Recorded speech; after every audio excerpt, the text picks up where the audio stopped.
Hola oyentes de Radio Sefarad, estamos a pocos minutos, podríamos decir, de la entrada del Shabbat este fin de semana y antes queríamos hacer una comunicación de última hora con Israel, con Jerusalén, para hablar con Pascal Roa de lo que está pasando allí y de lo que está pasando en otros sitios del mundo y que tienen que ver con lo que está pasando allí.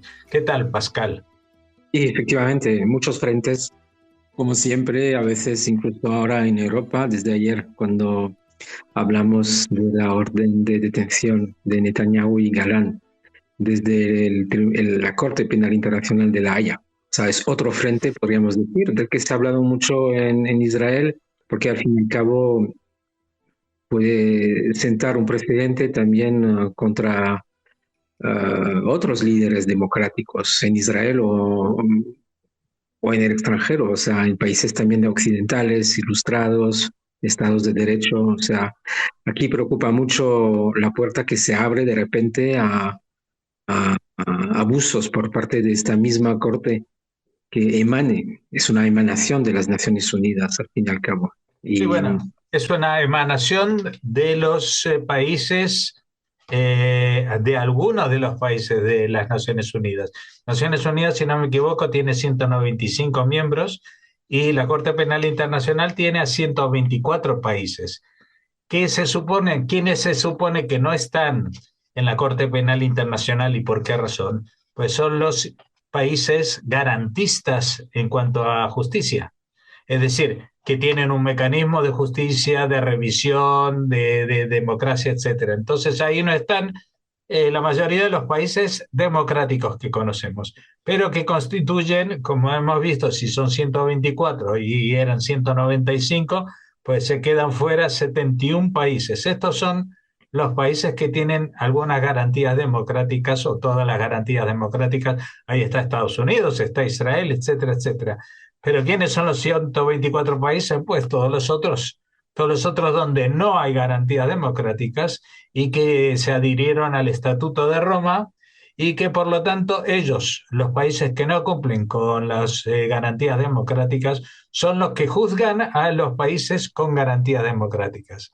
No siempre es así, porque hemos visto que esta Corte Internacional de Justicia no juzga a los países en sí, sino a personas individuales, pero hemos visto que en realidad esto tampoco es así. Es decir, en el pasado hemos visto a los líderes de la ex Yugoslavia como Slobodan Milosevic, como el presidente de Sudán, etcétera, etcétera, pero no hemos visto, aparte de a ellos, a su segundo, el tercero y el cuarto y el quinto en el cargo.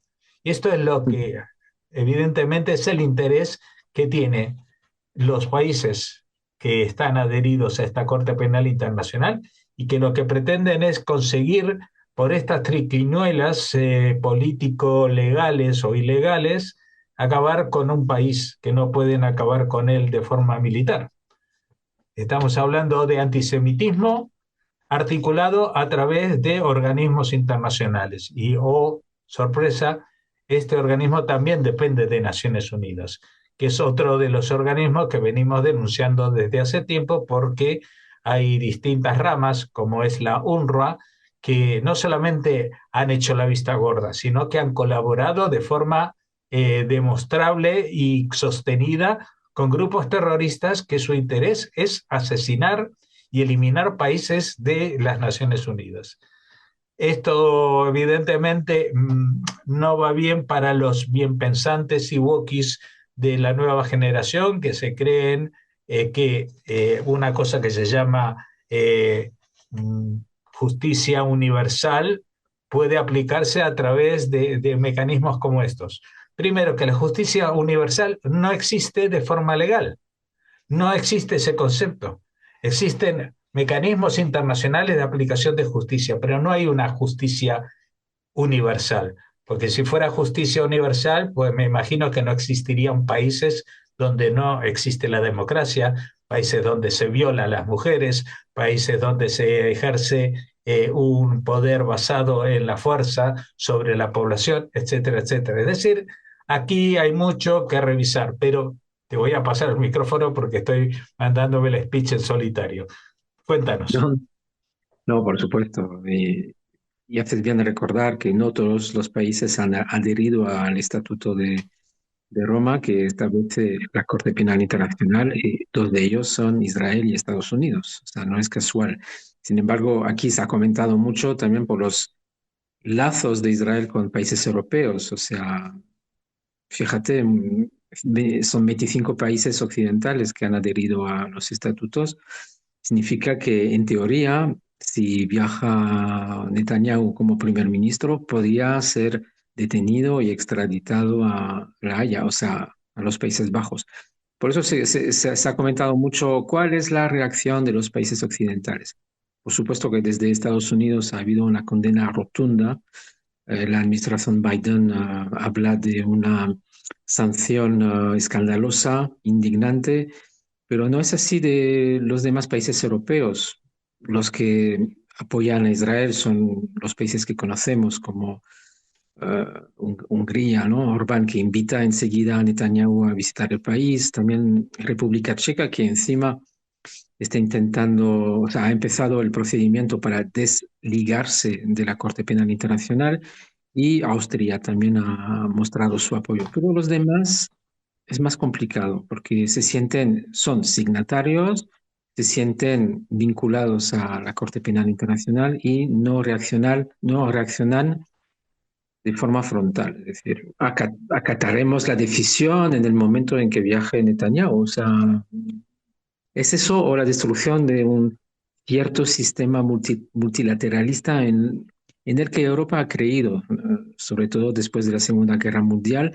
Lo que vemos a lo largo de los años, de los últimos años, sobre todo desde la caída del muro de Berlín, ese derrumbe, ese multilateralismo que, que sirvió en algún momento de la historia, la sustitución de la Sociedad de las Naciones fallida por las Naciones Unidas después de la Segunda Guerra Mundial, pues seguramente tuvo sus ventajas, pero ahora aquí asistimos y lo vemos de forma muy aguda aquí en Israel. Vemos que ha sido tomada de rehén por la mayoría de los países que componen las Naciones Unidas, que son dictaduras, que son regímenes totalitarios, donde, como tú lo has precisado, no son países que respetan los derechos humanos, no son países democráticos, no son países ilustrados, no han pasado por lo que llamamos la ilustración. O sea, todo es un proceso, la separación de poderes.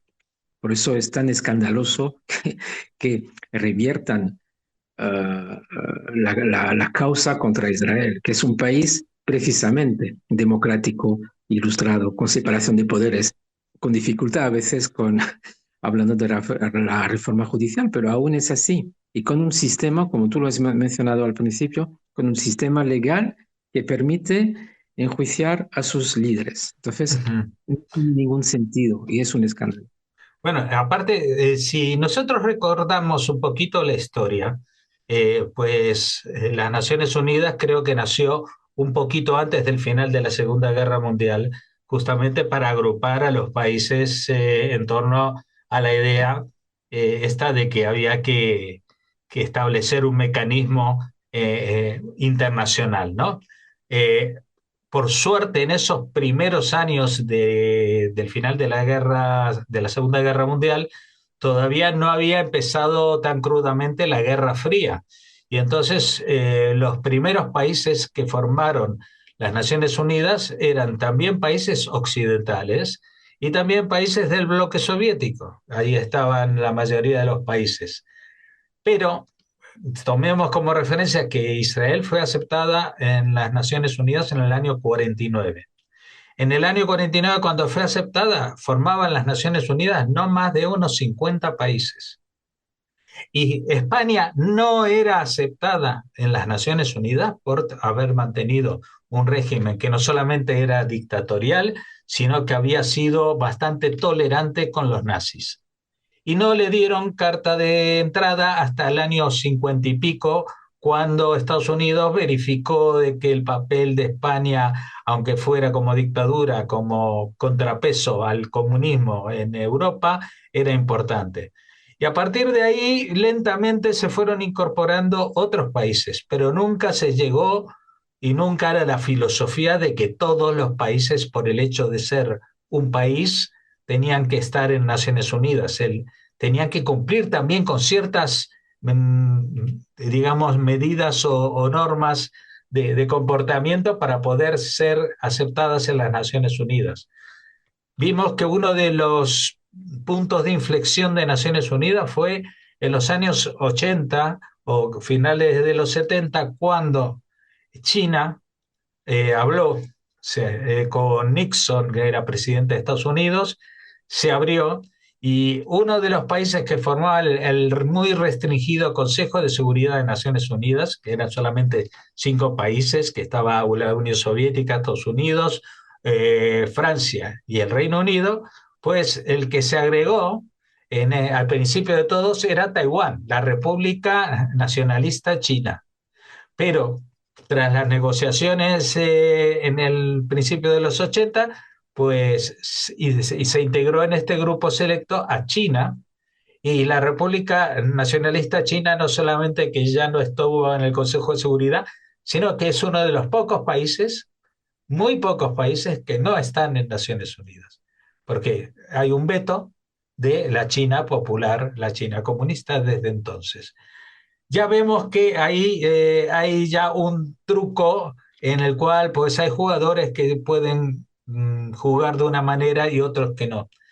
Y a partir de entonces, de los años 80, y ya habían empezado antes con las independencias de muchas excolonias africanas y también en el continente asiático, se fueron incorporando lentamente países, pero en los años 80 hubo una avalancha de hasta la más mínima isla con apenas un centenar de habitantes, porque en la Asamblea General de Naciones Unidas, que no toma decisiones demasiado trascendentes, pero que sí son muy, muy digamos, que se ven mucho, que son muy visibles, pues entonces sí dicen 180 votos en contra de Israel.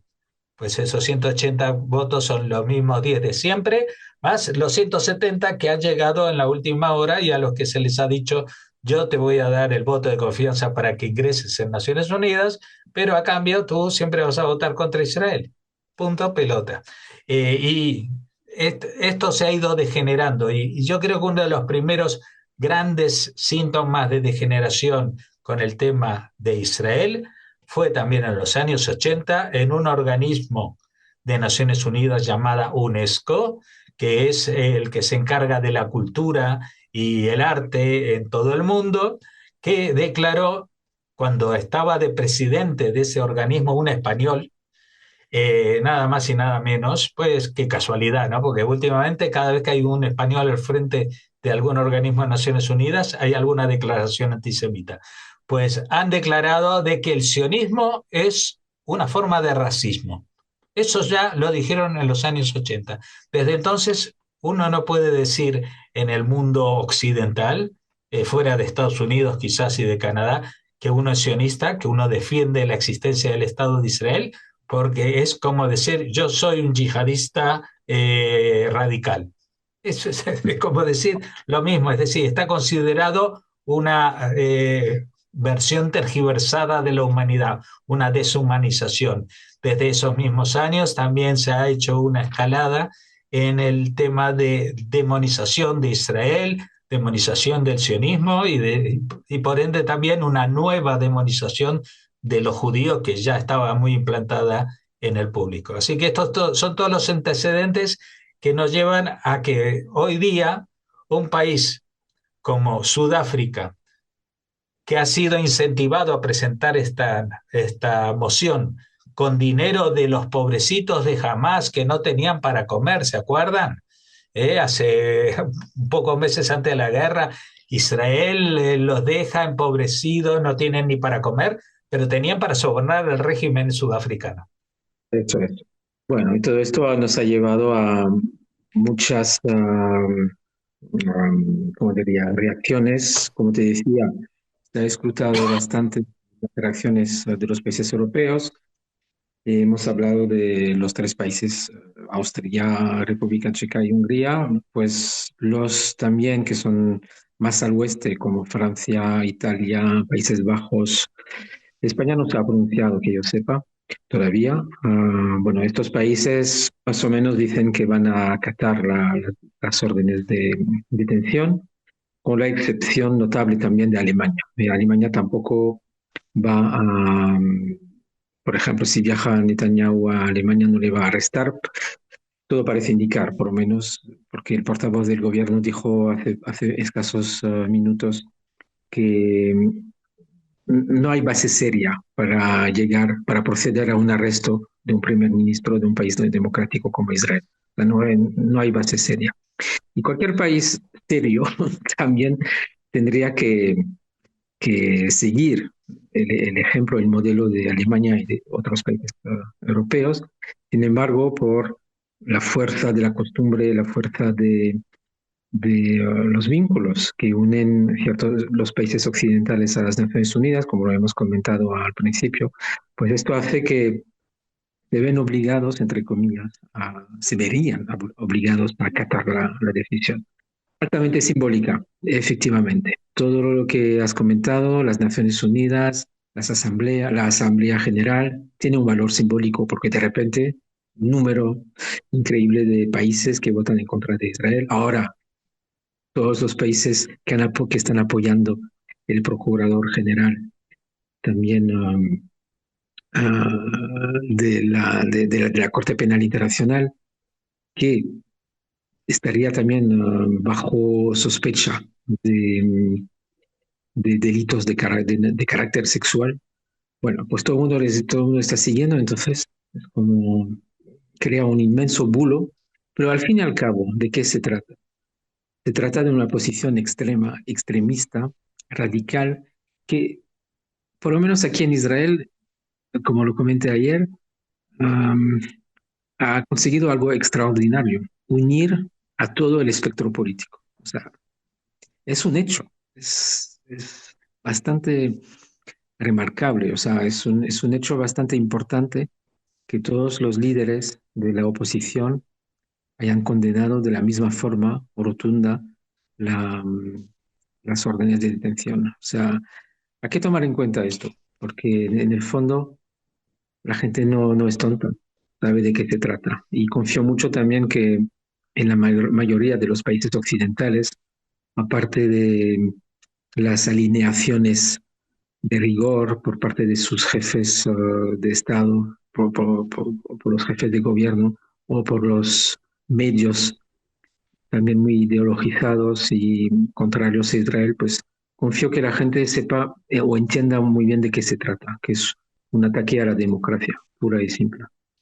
Bueno, Pura y mira, simple. yo no sé qué va a pasar si todos los países del mundo van a emitir su posición, como hemos visto de estos países europeos. Yo creo que el gobierno español se va a pronunciar a favor de acatar esta decisión de, del tribunal de este, El penal de La Haya, sí. sí, el tribunal de La Haya. Pero fíjate que España, que por ejemplo se puede decir que siempre ha pretendido ser el líder en Europa del continente americano, de Sudamérica, pues no sé si va a tener un apoyo amplio en el continente americano. Seguramente Venezuela y Cuba van a votar en contra o sea, a favor de la detención de Netanyahu, puede que Bolivia también, pero te digo una cosa, dudo mucho que Milei en Argentina, si viene Netanyahu, lo detenga. Es más, yo creo que le va a organizar la fiesta y va a ir a rezar juntos con él a la sinagoga del barrio. Así que es que es tan ridículo todo esto, porque lo único que estamos viendo es una escenificación de una obra de teatro que nunca se va a representar. Nunca se va a representar porque no tiene ninguna legalidad para hacerlo. A pesar de que se llama Tribunal Penal Internacional, no tiene las prerrogativas ni las condiciones para juzgar a estas personas a las que ha citado. Y aparte que también han sido bastante torpes en una cosa, porque me imagino que lo que mencionabas, que la unidad de los partidos políticos israelíes en contra de esto, si hubieran sido solamente atribuido a Netanyahu, quizás algún partido se hubiera descolgado. Pero con Netanyahu y con Galant metidos en la misma bolsa, pues esto es totalmente evidente de que les importa muy poco cuál sea el signo político, las intenciones, etcétera, etcétera, de los israelíes. Lo que quieren son judíos para llevarlos a la hoguera. Eso es en resumen lo que quisieran, tener judíos para, como en la Edad Media, ir a quemarlos en público. Y si no lo pueden hacer en público, como hacía la Inquisición, en efigie, porque cuando muchas veces juzgaban a los judíos la Inquisición, pues como no se presentaban, no podían quemarlos a ellos, a los condenados, pero si estaban condenados a muerte, pues hacían un muñeco y quemaban a ese muñeco. Eso es lo que se llama una condena en efigie. Bueno, pues esto es un poco perdón por la palabra, la gilipollez a la que han llegado algunos organismos internacionales.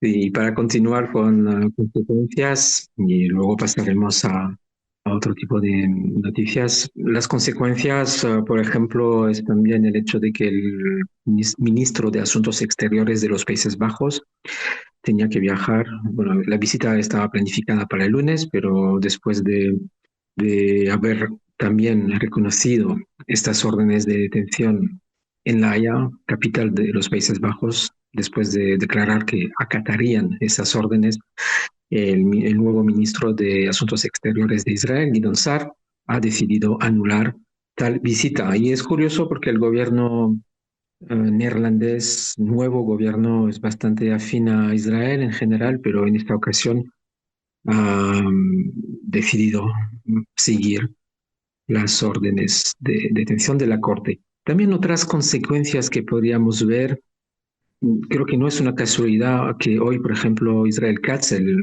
nuevo ministro de Defensa, no es casualidad que haya decidido poner fin a la emisión de órdenes de detención administrativa hacia los colonos radicales. A menudo hablamos de las acciones violentas de colonos radicalizados, extremistas bueno, en Cisjordania, en los territorios ocupados, pero algunos de ellos a veces sí recibían esas órdenes de detención administrativa y esta vez,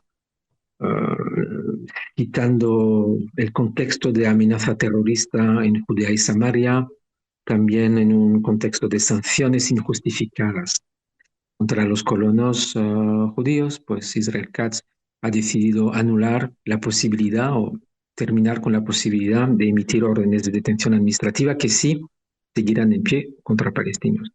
Y son sanciones duras porque se trata de detención de 6 meses sin acusación y sin juicio. Pero esta vez solo será para los palestinos que cometen exacciones y son muchos también en Cisjordania. Y también en este aspecto se puede interpretar como consecuencia de la sanción de la sentencia de la Corte Penal Internacional declaraciones de Bezalel Smotrich, el ministro de Defensa, que dijo que amenaza con dejar de transferir el dinero a la autoridad palestina, el dinero de los impuestos percibidos por Israel. Según los acuerdos de Oslo, es una obligación de Israel hacia la autoridad palestina. Ya había sido interrumpida esa transferencia a principios de la guerra después del 7 de octubre y Smotrich amenaza con volver a bloquear este dinero. Todo esto, como te decía al principio, tiende a radicalizar las posiciones, las posturas, y a menudo Israel está en su derecho, en el fondo, en aplicar esas medidas que se pueden considerar extremas, pero también porque está en un ambiente o en un entorno muy extremo. Hablamos de los 7 frentes y si encima tenemos que añadir el frente de las Naciones Unidas, el frente de la Corte Penal Internacional, pues todo esto lleva a que Israel también tenga derecho de defenderse. En el terreno, las acciones más destacadas, las noticias más destacadas, tienen que ver con bombardeos cada vez más masivos contra bastiones de Hezbollah. Ayer lo comentamos también. Se trata de Baalbek, se trata de Tiro. O sea, Tiro está muy en el punto de mira ahora de Tzahal y también de Beirut. Desde que se fue Amos Hochstein de Beirut, pues desde hace 5 días Israel realmente bombardea muchísimo el bastión del barrio que está en el barrio de la Tajía, de sur de Beirut. Y uno de los objetivos importantes de esos bombardeos es eliminar cuántas lanzaderas posibles y cuántos arsenales de armas posibles, que son muchos, pero el objetivo es eliminarlos antes de que se usen contra Israel. Y realmente está siendo están siendo los bombardeos muy precisos y muy útiles para llegar a lo que podríamos calificar de un descenso de los misiles y drones que nos llegan desde Hezbollah en los últimos días. Por supuesto, ayer comentábamos que todavía les pueden quedar miles y miles de misiles, pero es una labor cotidiana que está realizando Tzahal porque sabe exactamente, a menudo sabe dónde están, dónde se encuentran los arsenales y las lanzaderas y está apuntando en esa dirección. Así que en ese sentido, muy eficaz la acción de Tzahal de momento en el territorio libanés y también en Siria, como lo comentamos ayer. He comentado así rápidamente la visita de Amos Hochstein. No han filtrado muchas informaciones, se ven informes a veces en la prensa de últimos detalles técnicos, etcétera, pero lo que a mí me ha llamado la atención, y volvemos un poco en el terreno diplomático, es que uno de los detalles en los que está trabajando Israel y Estados Unidos es intentar poner a Francia fuera de un posible acuerdo de cese el fuego, que no forme parte de posible acuerdo y sobre todo que no esté en el futuro Comité Internacional de Control de las violaciones de las disposiciones del futuro acuerdo. Y no es casualidad, o sea, Macron, desde que intentó mediar en el asunto en septiembre con Biden en Nueva York y que Netanyahu le dijo, no te voy a escuchar, no voy a seguir lo que me estás diciendo. Creo que Macron se sintió humillado y desde entonces ha hablado de embargo de armas contra Israel, ha hablado de barbaridad, lo que está cometiendo Israel es una barbaridad más.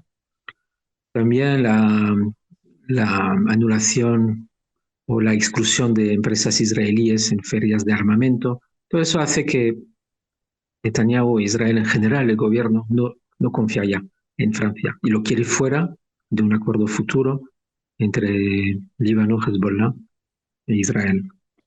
Hablamos del Comité Internacional de Control de Violaciones de disposiciones del acuerdo, sobre todo cuando Hezbollah intente rearmarse, intente cometer atentados. Esto también nos recuerda la labor inútil de la FINUL, de la que hablamos todos los días. Precisamente, la FINUL ha sufrido otro ataque en su base italiana, una de las bases italianas de la FINUL en el sur del Líbano. 4 soldados heridos de forma leve por cohetes y el ministro de Defensa italiano, Antonio Tajani, ya ha dicho que todo parece indicar que es Hezbollah. Y es curioso, o sea, yo me pregunto por qué ahora se habla más de los cohetes disparados contra las bases de la FINUR. Es que antes no lo sabía. ¿Por qué se habla más o por qué se cometen más ataques por parte de Hezbollah? La verdad es que no tengo respuesta a esta pregunta. ¿Qué interés tiene Hezbollah en atacar lo que al fin y al cabo siempre han sido sus aliados? Silenciosos, no activos, pasivos, pero es igual, aliados. No, igual en algún momento tendremos la respuesta. Igual están sintiendo, como se dice en francés, el viento que da vuelta atrás. Ujú. O puede ser de que los disparan los cohetes sin ton ni son y caen donde caen, o ni siquiera llegan a atravesar. Esto pasaba también con Hamas, que muchos de sus cohetes caían dentro de la franja antes de salir. La franja de Gaza tiene un ancho de apenas igual 2 o 3 kilómetros hasta llegar a territorio israelí, con lo cual eh, era muy poco probable que los cohetes cayeran antes, pero caían y muchos antes. Y también esto puede estar pasando en Líbano, porque especialmente ya hemos visto que Hezbollah no es la mejor organización para cuidar de cómo guardar material explosivo. Lo hemos visto en el Líbano hace 3 años, que tenían ahí miles de toneladas o millones de toneladas, pues yo ya no, me perdí la cuenta, y todo reventó y reventaron la cuarta parte de la ciudad, de la capital. Y bueno, entonces, si eso les pasa en un entorno en que no están amenazados, que no es de guerra, pues con los nervios de los ataques israelíes, no me llama la atención de que realmente estén matando o estén explotando estos misiles en las bases de Finul, y tampoco me llamaría la atención que algunos llegaran a matar a propios correligionarios de Hezbollah que están en la línea de fuego, ¿no? Ujú, exactamente. Y en el frente de Gaza, las últimas noticias apuntan a eliminaciones selectivas también de miembros de Hamas, sobre todo 5 de ellos que participaron en la masacre del 7 de octubre, masacre y secuestro de población o civiles de Mafalsim, un kibutz en el sur de Israel. 5 de ellos eliminados por bombardeos en el norte, en Bet Lahia, y también eliminación de un comandante de la Jihad en el centro, en Deir al-Balá. Lo interesante, como siempre, es que este terrorista operaba desde la zona humanitaria que lleva ese nombre, Deir al-Balá, pero fue eliminado. Y en otro ámbito, en otro frente, Sahel anunció que interceptó otro misil balístico lanzado desde el Yemen por los hutíes antes de entrar en el espacio aéreo, pero la gente que vive al lado del Mar Muerto oyó sirenas de precaución. También otro dron lanzado desde Irak que aterrizó o estalló en campo abierto en el Negev, a la altura de Mitzpe Ramón.